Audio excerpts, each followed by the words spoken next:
بالله من الشيطان الرجيم. بسم الله الرحمن الرحيم.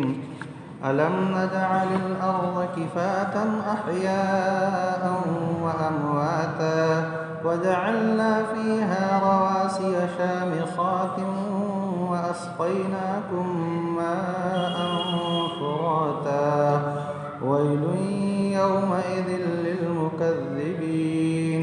انطلقوا إلى ما كنتم به تكذبون.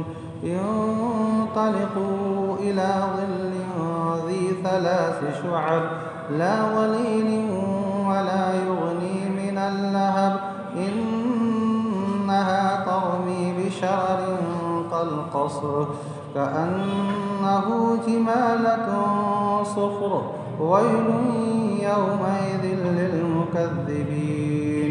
هذا يوم لا ينطقون ولا يؤذن لهم فيعتذرون ويل يومئذ للمكذبين. هذا يوم الفصل جمعناكم والأولين فإن كان لكم كيد فكيدون ويل يومئذ للمكذبين. إن المتقين في ظلال وعيون وفواكه مما يشتهون. كلوا واشربوا هنيئا بما كنتم تعملون. إنا كذلك نجزي المحسنين. ويل يومئذ للمكذبين. كلوا وتمتعوا قليلا إنكم مجرمون. ويل يومئذ للمكذبين. وإذا قيل لهم اركعوا لا يركعون. ويل يومئذ للمكذبين. فبأي حديث بعده يؤمنون. یہ سورہ مرسلات کی اس سے پہلے 24 آیتوں کا ترجمہ اور اس کا مختصر سا خلاصہ آپ کے سامنے پیش کیا جا چکا ہے. اس کے بعد 25ویں آیت سے 50ویں آیت تک کا آج ترجمہ اور اس کا خلاصہ آپ کے سامنے پیش کیا جائے گا. اللہ رب العزت اپنی قدرت بعث بعد الموت کہ ہم موت کے بعد دوبارہ جو ہے انسان کو پیدا کرنے پر جو ہے قادر ہیں، جس کے کفار مکہ منکر تھے، انکار کرتے تھے. اللہ تعالیٰ نے اس کو مثال سے سمجھایا ہے. الم نجعل الارض کفاتا، اللہ تعالیٰ نے فرمایا کیا ہم نے زمین کو ملانے والا نہیں بنایا زندوں اور مردوں کو، کہ زندے اور مردے دونوں کے دونوں جو ہے زمین کے اندر مل جاتے ہیں. جو زندہ ہے وہ زمین کی پشت پر چل رہا ہے اور مرنے کے بعد زمین کی جو ہے پیٹ میں وہ چلا جاتا ہے. تو اس طرح سے چاہے وہ طبعی موت مر کر کے مٹی بنے، یا یہ ہے کہ دریا میں وہ ڈوب گیا، بالآخر وہ کہیں نہ کہیں جا کر کے مٹی کا جز بنتا ہی بنتا ہے. تو اللہ تعالیٰ نے کہا کہ دیکھو کبھی تم زمین کے اوپر تھے، کبھی تم زمین کا جو ہے حصہ بن کر کے زمین کے اندر آ گئے. وَجَعَلْنَا فِيهَا رَوَاسِيَ شَامِخَاتٍ، اور ہم نے جو ہے اس زمین کے اندر اونچے اونچے پہاڑ بھی بنائے ہیں، اور ہم نے تمہیں جو ہے میٹھا پانی جو ہے تم کو پلایا جائے. یعنی انسان کھارا پانی پی نہیں سکتا ہے، لیکن اللہ تعالیٰ دنیا کے کسی بھی کونے پر رہنے والا ہو اس کو میٹھا پانی پلا دیتے ہیں. نکلتا ہے کہیں کہیں کھارا پانی نکلتا ہے، لیکن وہ لوگ بھی جو ہے اپنے میٹھے پانی کا نظم کر لیتے ہیں. تو اللہ تعالیٰ نے یہ نہیں کہا ہے کہ ہم نے زمین کے ہر حصے سے جو ہے میٹھا پانی ہی جو ہے نکالا، بلکہ یہ کہا ہم نے تم کو میٹھا پانی پلایا. چاہے انسان خرید کر کے پیے، چاہے انسان جو ہے جہاں اپنا بورنگ کیا ہوا ہے وہاں سے اس کو براہ راست مل جائے، تو اللہ تعالیٰ ہی پلا رہے ہیں، کیونکہ زمین سے ہی یہ پانی کا ذخیرہ نکل رہا ہے. تو اللہ تعالیٰ نے اپنی ایک قدرت کی نشانی یہ بھی بتائی کہ ہم نے تم کو جو ہے میٹھا پانی پلایا. اب یہ ہماری جو قدرت کی نشانیاں تھیں کہ جن پہ غور کرتے تو تم جو ہے ہمیں ایک مان لیتے، تم اس بات پر جو ہے یقین رکھتے کہ ہم مرنے کے بعد دوبارہ جو ہے تم کو زندہ کرنے پر قادر ہیں، اور جب ہم دوبارہ زندہ کریں گے تو تم سے حساب و کتاب بھی لیں گے، تو تم گناہوں کو چھوڑتے جو ہو، لیکن تم اس کا انکار کر رہے ہو۔ اللہ تعالیٰ نے کہا وَيْلٌ يَوْمَئِذٍ لِّلْمُكَذِّبِينَ کہ اس تکذیب کرنے والے کو، جھٹلانے والے کو جو ہے آج کے دن کتنا بڑا جو ہے نقصان ہوگا۔ ویل نقصان کے معنی میں بھی ہے، اور جہنم کا کی ایک وادی ہے ویل، جہاں پر جو ہے جس کے اندر جہنمیوں کی پیپ سے جہنمیوں کو پینے کے لیے دیا جائے گا، تو ویل اس جہنم کی وادی کا بھی نام ہے۔ تو اللہ تعالیٰ نے کہا کہ آج کے دن یعنی قیامت کے دن جھٹلانے والوں کے لیے، اللہ کی قدرت کی نشانیوں کی تکذیب کرنے والوں کے لیے ہلاکت ہے۔ آگے اللہ تعالیٰ نے کچھ جو ہے عذاب کفار مکہ کے لیے ذکر کیا ہے، اور کہا ہے کہ اس کفار مکہ اس عذاب کو بھی جھٹلا دیتے ہیں، کیونکہ انبیاء علیہ السلام نبی علیہ السلام جب کہتے کہ اگر تم ایمان نہیں لائے تو تم پر عذاب آئے گا، تو اس کو بھی جھٹلا دیتے۔ اللہ فرمانے انطلقوا الی ما کنتم بہ تکذبون کہ اے کفار مکہ تم چلو اس عذاب کی طرف جس عذاب کو تم جھٹلایا کرتے تھے، اور وہ عذاب کا ایک حصہ اور آگے اس کو اللہ تعالیٰ نے بیان کیا ہے کہ اسی عذاب کا سزا کا ایک حصہ ہے کہ تم چلو اس سائے بان کی طرف جو 3 شاخوں والا ہے، لا ذلیل نہ اس کے اندر سایہ ہے اور نہ ہی وہ جو ہے تم کو آگ سے کوئی فائدہ پہنچانے والا ہے۔ مطلب یہ ہے کہ سائبان سے مراد حدیث کے اندر آتا ہے کہ وہ سائبان در حقیقت جہنم سے نکلنے والا ایک دھواں ہے، اور وہ دھواں 3 حصوں میں زیادہ ہونے کی وجہ سے بٹ جائے گا۔ اللہ تعالیٰ نے اسی کو بیان کیا ہے کہ وہ جو دھواں ہوگا جو جہنم سے نکلے گا 3 حصوں میں بٹ جائے گا، اور یہ دھواں سارے کافروں کا احاطہ کیے ہوئے ہوگا۔ جیسے کہ اللہ کے جو محبوب بندے ہوں گے وہ اللہ کے عرش کے سائے میں ہوں گے، تو اللہ کے ایک طرف عرش کا سایہ ان لوگوں کو نصیب ہوگا جو اللہ کے محبوب بندے ہوں گے، مومن بندے ہوں گے، اور یہ جہنم کی آگ سے نکلنے والا دھواں جس کو قرآن نے ذل سائبان سے تعبیر کیا ہے، اور اس کے کہا کہ 3 حصے ہوں گے، 3 شاخیں ہوں گی، در حقیقت وہ دھواں جو جہنم سے نکلے گا وہ کثیر مقدار میں ہوگا اور وہ 3 حصوں میں بڑھ جائے گا، اور انہی جو ہے دھوؤں کے اندر یہ کافر لوگ پناہ لیے ہوں گے۔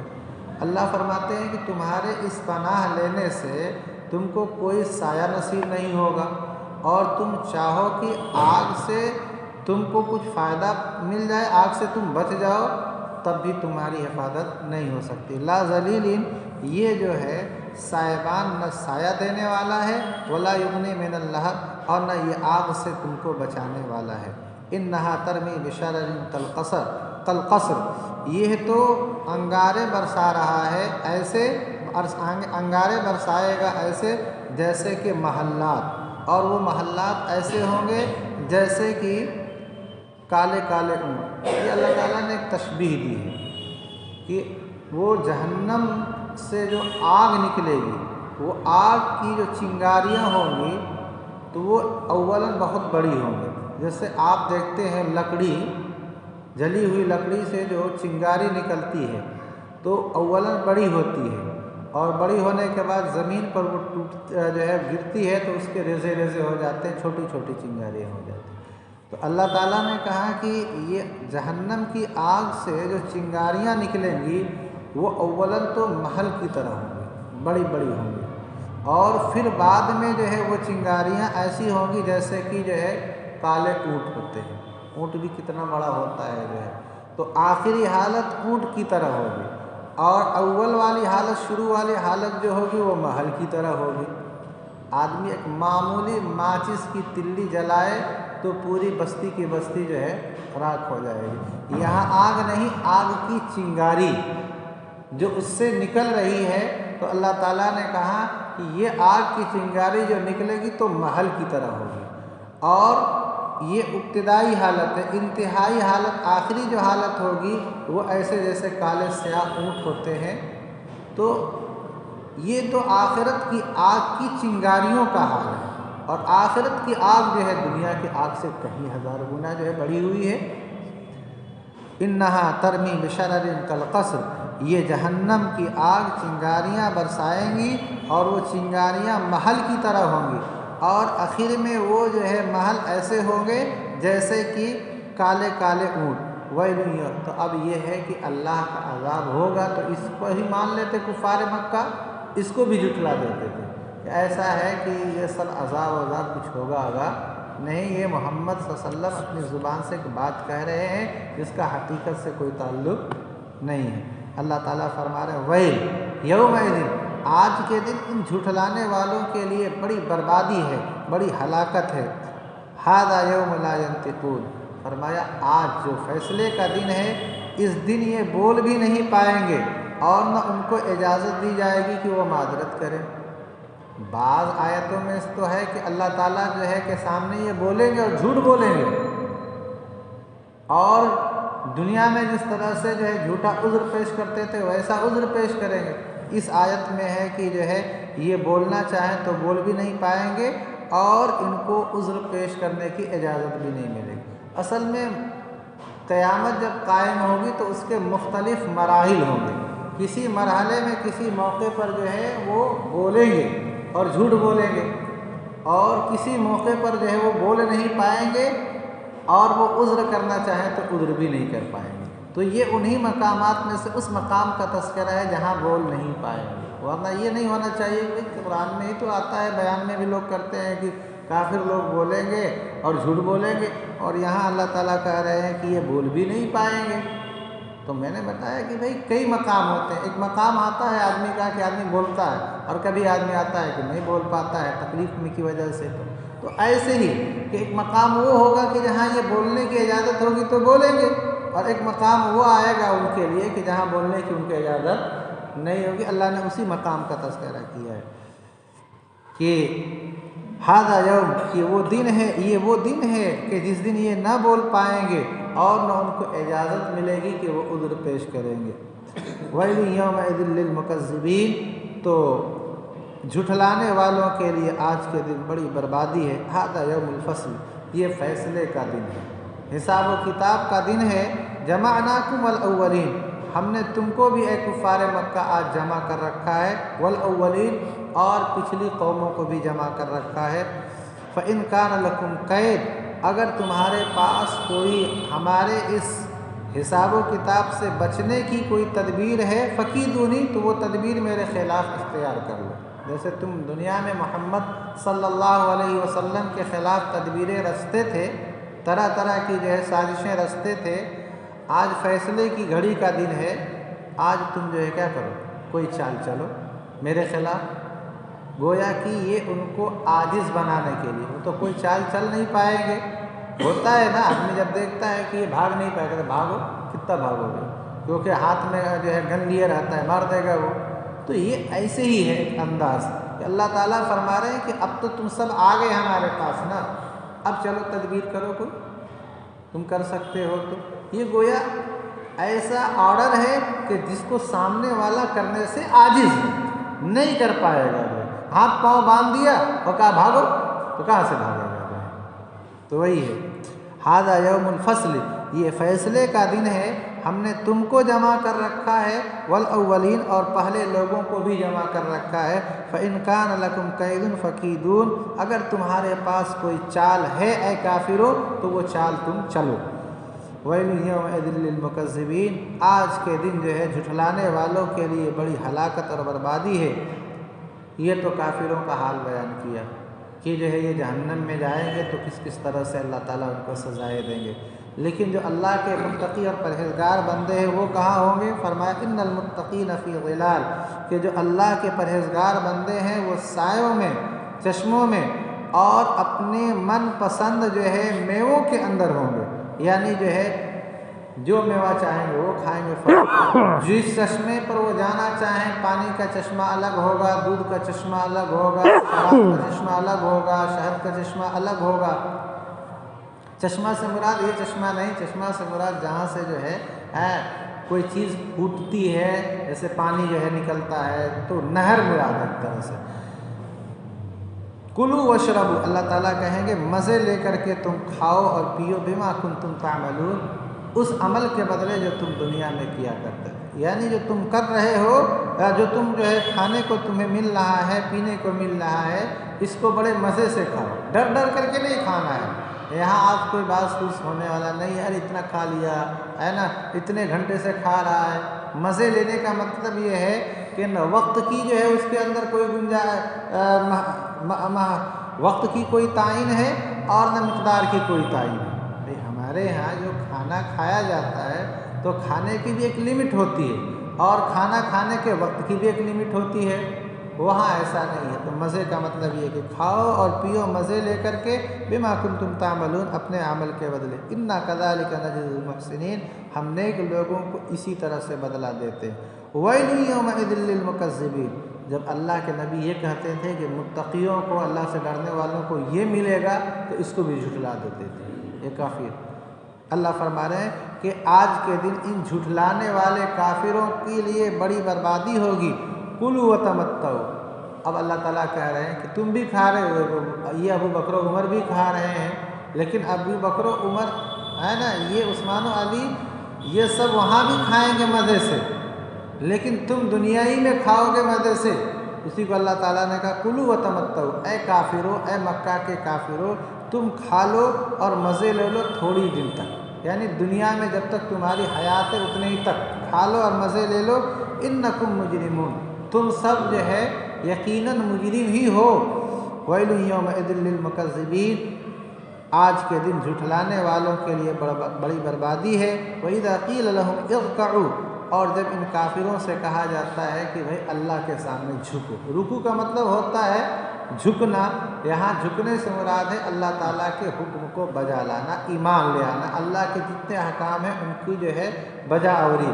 کہ جب ان کافروں سے کہا جاتا ہے کہ اللہ کے حکم کو بجا لاؤ، لا یرکعون، تو وہ جھکتے نہیں ہیں، یعنی اس کو کرتے نہیں ہیں۔ ویل یومئذ للمکذبین، تو گویا کرتے نہیں ہیں تو اللہ کے حکم کو جھٹلاتے ہیں۔ اللہ نے فرمایا آج جھٹلانے والوں کے لیے بڑی بربادی ہے۔ اب اللہ رب العزت فرماتے ہیں کہ جب قرآن جیسی بلیغ کتاب، کہ جیسی کوئی کتاب دنیا میں ہے نا، خود آسمانی کتابیں جو ہے تورات اور انجیل اس کی طرح نہیں تھی، اور انسان کی کوئی کتاب تو ہو ہی نہیں سکتی ہے، تو اللہ تعالیٰ فرماتے اے کافرو، جب اس قرآن پر تمہارا ایمان نہیں ہے تو اس کے بعد کون سی کتاب رہ جاتی ہے جس پر تم ایمان لاؤ گے؟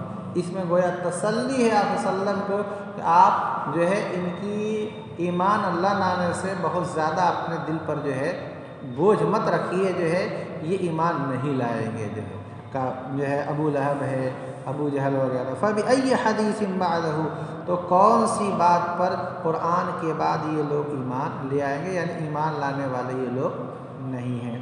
یہ 26 تقریباً آیتوں کا جو ہے آپ کے سامنے ترجمہ اور خلاصہ پیش کیا گیا، جس کے اندر اللہ تعالیٰ نے جو ہے جنتیوں اور جو ہے جہنمیوں کے حالات بیان کیے۔ اللہ تعالیٰ جو ہے دعا کرے کہ اللہ تعالیٰ ہم سبوں کو جو ہے اپنی جنت جو ہے نصیب فرمائے اور ہمیں گناہوں سے اللہ تعالیٰ جو ہے بچائے۔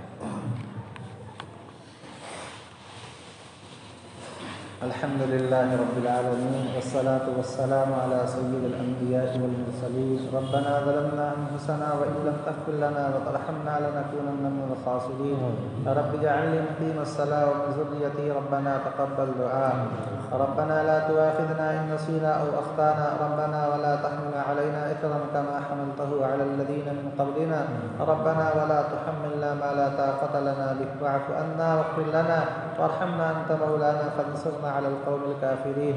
اللهم إنا نسألك من خير ما سألك منه نبيك محمد صلى الله عليه وسلم، ونعوذ بك من شر ما استعاذ منه نبيك محمد صلى الله عليه وسلم۔ یا اللہ ہم سب کے گناہوں کو معاف فرما دیجیے، یا اللہ ہم سب کی خطاؤں کو درگزر فرما دیجیے، یا اللہ ہم لوگوں نے جو گناہ رات کے اندھیرے میں یا دن کے اجالے میں کیے ہیں، یا اللہ جانے میں کیے ہیں یا انجانے میں کیے ہیں، یا اللہ کبیرہ ہو یا صغیرہ ہو، یا اللہ سب کو اپنے محض فضل و کرم سے معاف مرحمت فرما دیجئے۔ اے میرے پروردگار یہ بندے یا اللہ اسمبلی کے اندر تیری عطیہ رحمت کی امید میں یا اللہ تیرے گھر میں جمع ہوئے ہیں تاکہ تیرے پاک کلام کو سنیں اور اس کے اوپر عمل کریں۔ اے اللہ یا اللہ ان کے اس سننے کو یا اللہ قبول فرما لیجئے، یا اللہ قبول فرما لیجئے، یا اللہ اسے ذخیر آخرت بنا دیجئے، یا اللہ اس سننے کو ان کے لیے دنیا کے اندر بھی کامیابی کا ذریعہ بنا دیجئے، یا اللہ ان کے کاروبار میں برکت عطا فرما دیجئے، یا اللہ ان کو ہر طرح کی بیماری سے شفا عطا فرمائیے، یا اللہ ان کے گھروں میں کوئی بیمار ہو تو ان کو شفا عطا فرما دیجئے، یا اللہ اگر ان میں کوئی مریض ہے، یا اللہ اگر ان میں کوئی قرض دار ہے تو یا اللہ اس کو بال قرض سے سبکدوشی عطا فرما دیجئے، یا اللہ ہم میں سے ہر ایک کی جو بھی جائز تمنا اور مراد ہے یا اللہ اس کو محض اپنے فضل و کرم سے پورا فرما دیجئے۔ اے میرے پروردگار ہمارے اس پڑھنے کو، پڑھانے کو، سننے کو، سنانے کو یا اللہ ذخیر آخرت بنا دیجئے، یا اللہ دنیا کی تکالیف سے بچنے کا ذریعہ بنا دیجئے، یا اللہ عذاب قبر سے نجات کا ذریعہ بنا دیجئے، یا اللہ قبر کے سوال و جواب میں تخفیف کا اور آسانی کا ذریعہ بنا دیجئے، یا اللہ اسے ہماری والدین کی مغفرت کا ذریعہ بنا دیجئے، یا اللہ زیادہ سے زیادہ ہمیں قرآن کریم کی تلاوت اور نبی علیہ السلام کی حدیثوں کے پڑھنے کی توفیق مرحمت فرما دیجئے۔ اے میرے پروردگار جو کچھ ہم نے مانگا آپ اسے بھی عطا فرما دیجئے، جو کچھ مانگنے سے رہ گیا یا اللہ اسے بھی عطا فرما دیجئے۔ صلی اللہ تعالی علی خیر خلقہ محمد و آلہ و صحبہ اجمعین برحمتک یا ارحم الراحمین۔